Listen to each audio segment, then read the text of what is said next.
Welcome back to Vani recipes. ఇవాళ gobi Manchuria ఏ విధంగా చేసుకోవాలో చూపిస్తానండి. ఇది గోబీతోనే కాకోకుండా క్యాబేజ్, క్యారెట్తో కూడా మనము చేసుకోవచ్చు. నేను ముందైతే ఒక పువ్వు తీసుకున్నాను.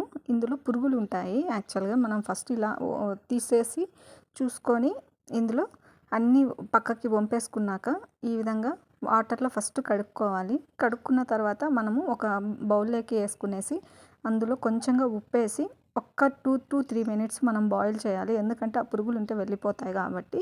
సో ఇప్పుడు పక్కకు తీసేసుకొని చల్లారిన తర్వాత ఇంకొక బౌల్లోకి వాటిని అన్నిటిని పురుగులు రాకోకుండా ఈ విధంగా గరిటతో పక్కకు తీసేసుకోవాలి. ఇప్పుడు వచ్చి మనము 1/2 టేబుల్ స్పూన్ కారపొడి, అదేవిధంగా కొంచెంగా సాల్ట్ని యాడ్ చేసుకోవాలి. మీరు కొంచెం కారం ఎక్కువ తినేటట్టుంటే ఎక్కువ యాడ్ చేసుకోండి. ఇక్కడైతే నేను 2 table spoon cornflour, 1 table spoon rice ఫ్లోర్‌ని యాడ్ చేస్తున్నాను. ఎక్కువ యాడ్ చేసుకోవద్దండి.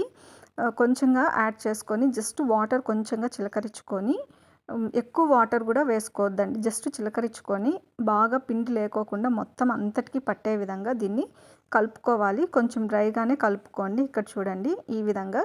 ఇప్పుడు ప్యాన్ పెట్టేసుకొని హీట్ ఎక్కిన తర్వాత అందులో ఆయిల్ ఇప్పుడు ఒక్కొక్కటి మనం వదులుకుంటూ రావాలి. అందులో ఎన్ని పడతాయో అన్ని వదులుకుంటూ దాన్ని మీడియం ఫ్లేమ్లో 2 సైడ్స్ తిప్పుకుంటూ వేపుకుంటూ మనము దాన్ని ఫ్రై చేసుకోవాలి.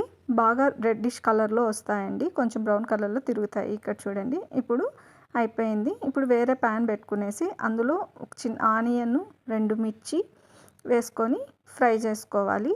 అవి కొంచెం ఫ్రై అయిన తర్వాత చిన్నగా అల్లము, అదేవిధంగా తెల్లపాయల్ని కట్ చేసుకునేసి ఇవి కూడా యాడ్ చేసుకొని బాగా ఫ్రై చేసుకోవాలి.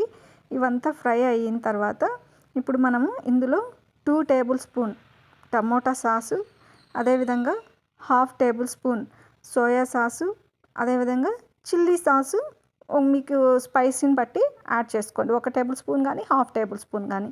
ఇది కూడా ఫ్రై అయిన తర్వాత 1/2 గ్లాస్ వాటర్ని ఇందులో యాడ్ చేసుకోవాలి.